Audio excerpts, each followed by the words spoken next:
물 많이 마시기, 만보 걷기, 약 시간만 잘 지키기. 다들 건강이 정석처럼 믿으시죠? 청취자님, 오늘은 이 셋이 왜 때로는 우리 몸을 조용히 지치게 하는지 이야기하려고 합니다. 저는 산골마을 보건지소에서 어르신들과 하루를 보내는 정혜원입니다. 도시 병원에서 30회 넘게 보다가 고향으로 돌아왔지요. 제 귀는 매일 같은 하소연을 듣습니다. 왜 나는 이렇게 피곤하지? 만보를 찍어도 계단은 왜 여전히 버겁지? 약을 거르지 않는데도 밤마다 종아리에 쥐가 나는 건 또 무엇일까? 저는 이 질문들을 메모장에 모아봤습니다. 그리고 깨달았습니다. 비슷한 고민이 계절처럼 반복될 때 그 뒤에는 공통의 생활 패턴이 숨어 있다는 사실을요. 오늘 저는 그 패턴의 순서를 살짝 바꾸는 방법을 드리려 합니다. 물은 얼마나 보다 언제 걷기는 얼마나 보다 어떻게 약은 복용보다 보완, 건강은 혼자보다 함께가 더 중요하다는 것. 방송을 끝까지 들으시면 아침부터 밤까지 바로 따라할 수 있는 하루 루틴을 마음에 챙겨 가실 수 있을 겁니다. 거창한 장비도 힘겨운 결심도 필요 없습니다. 상식의 나사를 한두 칸만 조이면 몸의 표정이 달라집니다. 오늘 그 첫 칸을 함께 조여보시지요. 같은 나이, 비슷한 생활인데 왜 어떤 분은 80이 넘어도 거뜬하고 어떤 분은 70 중반에 벌써 기운이 꺾일까요? 저는 그 답을 찾고 싶었습니다. 요양원, 경로당, 검진센터를 돌며 수백 분의 하루를 지켜봤지요. 공통점이 있었습니다. 모두 열심히 하신다는 겁니다. 물병을 들고 다니며 하루 2리터를 채우고 스마트워치로 걸음수를 체크하고 약봉투를 한 개도 거르지 않죠. 그런데 어느 날 갑자기 몸이 주저앉습니다. 얼굴이 자주 붓고 계단이 버겁고 밤이면 다리에 쥐가 납니다. 나는 잘하고 있는데 왜 이럴까? 이 질문의 숨은 답은 방식이었습니다. 건강은 숫자 싸움이 아니더군요. 만보보다 중요한 건 걸음의 질, 물의 양보다 중요한 건 마시는 타이밍, 약의 개수보다 중요한 건 몸이 잃는 균형이었습니다. 몸은 작은 불균형에도 정직하게 반응합니다. 논에 물을 댈 때처럼 흙이 숨 쉴 틈을 줘야 합니다. 너무 몰아붙이면 영양도, 순환도 흐름을 잃어요. 오늘 저는 그 잃어버린 리듬을 되돌리는 4개의 핀을 함께 꽂아 드리려 합니다. 물의 시간표, 다리 근육의 불씨, 약과 음식의 짝짓기, 그리고 마음을 지탱하는 대화의 힘. 사소하지만 내일 아침에 피로가 달라집니다. 봄비가 추적이던 날이었습니다. 78의 박만수 어르신이 무겁게 문을 밀고 들어오셨죠. 매일 아침 6시 만보를 거르지 않던 분이었습니다. 그런데 어느 날 아파트 계단에서 발이 헛디뎌 넘어졌다고 했어요. 고관절이 부러져 수술을 받았고 그 뒤로 식사도 줄고 외출은 더 이상 하고 싶지 않으셨답니다. 검사를 해보니 같은 또래보다 근육량이 훨씬 적었습니다. 저는 조심스레 권했어요. 운동은 잠깐 멈추시고 의자에서 일어나기부터 다시 해보시죠. 하루 3번, 10번씩만요. 처음엔 5번도 버거워 이마에 땀이 맺혔습니다. 하지만 3주가 지나자 허벅지가 덜 떨렸고 석 달째에는 지팡이 없이 마을길을 걸으셨습니다. 6달 뒤엔 시장에 가서 직접 미역을 고르셨죠. 다리가 내 것 같아요. 웃으시던 그날의 얼굴을 저는 잊지 못합니다. 걷기만으로는 얻지 못했던 근육이 작은 의자 앞에서 다시 피어났던 겁니다. 몸은 화려한 운동기구보다 익숙한 생활 속 동작에서 회복의 실마리를 찾습니다. 넘어진 자리에서 다시 일어서는 힘은 의자 높이만큼의 용기에서 시작됩니다. 만수 어르신의 이야기는 지금 이 순간 의자에 앉아있는 우리 모두에게 전하는 조용한 초대장입니다. 일어나 보세요. 몸은 아직 준비되어 있습니다. 청취자님, 지금부터가 정말 중요합니다. 이제 말씀드릴 4가지 핀은 순서대로 꽂아야 제대로 작동합니다. 첫 번째는 물의 시간표로 몸의 리듬을 되찾는 일, 두 번째는 다리 근육에 불씨를 붙이는 일, 세 번째는 약이 빼앗아 간 영양의 빈칸을 채우는 일, 마지막은 하루 10분의 대화로 마음의 온도를 올리는 일입니다. 이 네 가지가 맞물릴 때 몸은 조용히 방향을 틀어 회복적으로 걷기 시작합니다. 많은 분들이 묻습니다. 이거 다 해야 하나요? 어렵지 않나요? 아닙니다. 복잡하지 않습니다. 단 한 가지씩만 붙잡으세요. 물을 한 번 나눠 마시는 것, 의자에서 5번 일어나는 것, 바나나 하나를 챙기는 것, 누군가에게 안부 전화를 거는 것. 이 중 하나면 충분합니다. 작은 행동이 몸의 스위치를 켜줍니다. 저는 늘 말씀드립니다. 건강은 대단한 결심이 아니라 사소한 반복의 결과라고요. 오늘 이 방송이 끝나면 의자 앞에 서 보세요. 단 5번만 천천히 앉았다 일어나기. 그 5번이 오늘 이야기의 문을 열어줄 열쇠가 될 겁니다. 자, 첫 번째 핀부터 꽂아볼까요? 물 이야기입니다. 우리가 가장 쉽게 그리고 가장 자주 잘못하는 습관이기도 하니까요. 물을 많이 마시면 건강에 좋다. 이 말 너무 익숙하죠? 그런데 청취자님, 언제 마시느냐가 더 중요하다는 건 아셨나요?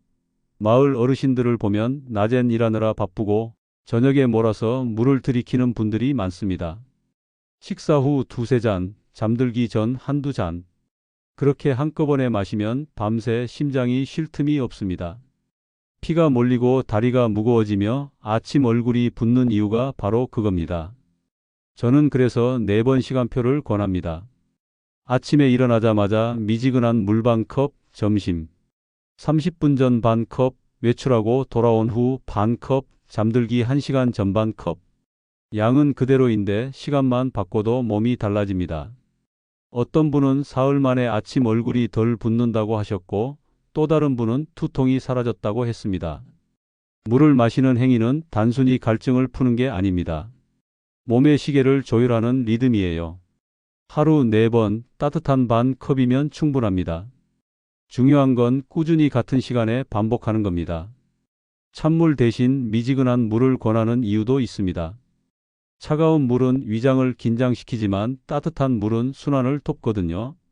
컵 하나로 심장을 쉬게 하고 신장을 도와주고 아침을 가볍게 시작할 수 있습니다. 오늘 저녁 마지막 물 반 컵부터 천천히 시도해 보세요. 이제 두 번째 핀 걷기 이야기입니다. 만보 걷기 참 좋습니다. 그런데 청취자님, 그 만보가 넘어짐을 막아주진 않습니다. 걷기는 심장을 단련하지만 넘어지지 않게 버텨주는 하체 근육은 따로 길러야 하거든요. 저는 보건지소에서 어르신들께 항상 이렇게 말합니다. 만보는 그대로 두세요. 대신 하루 10분만 더 주세요. 그 10분 동안 할 일은 3가지뿐입니다. 첫째, 의자에서 일어나기 10번. 둘째, 발 뒤꿈치 들기 10번. 셋째, 한 발로 서기 10초. 이걸 하루 3번만 반복하세요. 처음엔 숨이 차고 다리가 후들거릴 겁니다. 괜찮습니다. 5번에서 시작해도 충분해요. 3주가 지나면 계단 2칸이 가벼워지고 석 달이면 중심이 단단해집니다. 걷기만 하던 분들보다 낙상 위험이 절반으로 줄어든다는 연구 결과도 있습니다. 종아리와 허벅지는 우리 몸의 기둥이자 제2의 심장입니다. 종아리가 힘을 잃으면 피가 위로 오르지 못하고 몸이 무거워집니다. 까치발로 서는 그 작은 움직임이 혈액을 밀어 올리고 균형을 지켜줍니다. 청취자님, 오늘 방송이 끝나면 의자 앞으로 가보세요. 천천히 앉았다 일어나기 5번. 그 5번이 내일의 만보보다 더 큰 건강을 가져다 줄 겁니다.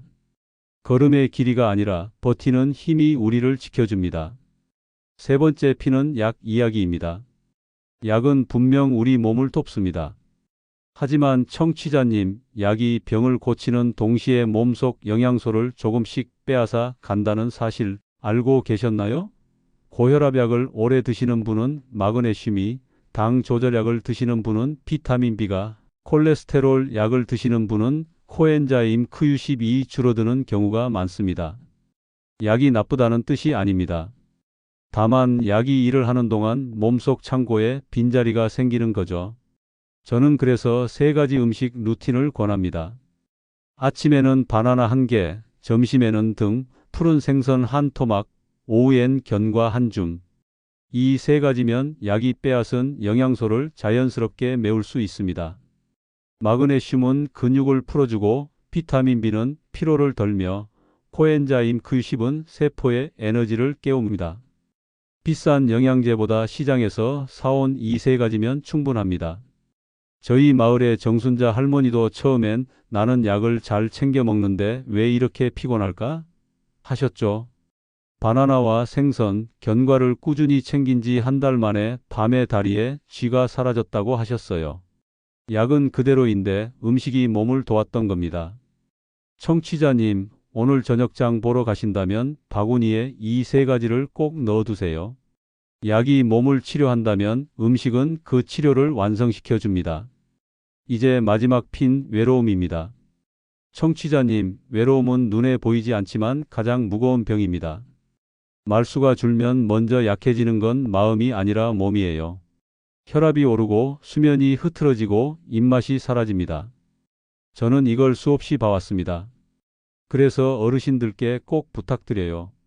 하루에 단 10분만 누군가에게 전화를 걸어보세요. 무슨 이야기를 하느냐가 중요하지 않습니다. 날씨 이야기, 반찬 이야기, 어제 본 드라마 얘기면 충분합니다. 목소리가 오가는 그 시간 동안 뇌는 나는 혼자가 아니다라는 신호를 받고 염증을 가라앉힙니다. 일주일에 한 번이라도 바깥으로 나가서 사람과 눈을 맞추는 시간도 꼭 가지세요. 경로당이든 시장이든 동네 카페든 괜찮습니다. 누군가의 눈빛을 마주하는 단 1분이 면역력을 키워줍니다. 저희 마을의 윤인호 어르신은 손주에게 매일 10분씩 영상통화를 하십니다. 그 시간만 되면 기분이 확 달라진다 하시더군요. 몸이 피곤할 땐 말도 줄지만 말을 시작하면 몸이 먼저 회복됩니다.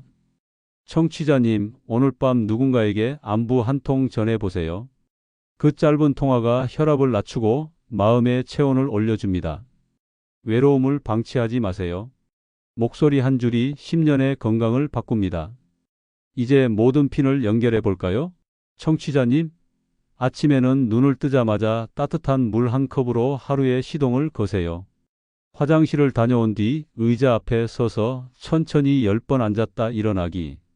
그 다음 햇볕 아래로 나가 10분만 걸으세요. 햇살이 뼈를 깨우고 숨이 길어집니다. 점심에는 등 푸른 생선 한 토막과 견과 한 줌으로 약이 놓친 영양을 채워주세요. 오후에는 외출 후 반 컵의 미지근한 물을 마시고 까치발로 서며 발뒤꿈치 들기 10번. 저녁엔 바나나 하나로 하루를 마무리하고 잠들기 1시간 전 마지막 반 컵의 따뜻한 물로 몸을 편안히 식히세요. 그리고 누군가에게 짧은 전화 한 통을 걸어보세요. 오늘 하루 어땠어요? 그 한마디가 당신의 면역을 살립니다. 완벽하게 하려고 애쓰지 마세요. 5가지 중 오늘 하나라도 실천했다면 이미 절반은 성공입니다. 내일은 2, 모레는 3. 습관은 그렇게 천천히 자라납니다. 이 방송이 도움이 되셨다면 좋아요와 구독, 알림 설정 꼭 부탁드립니다.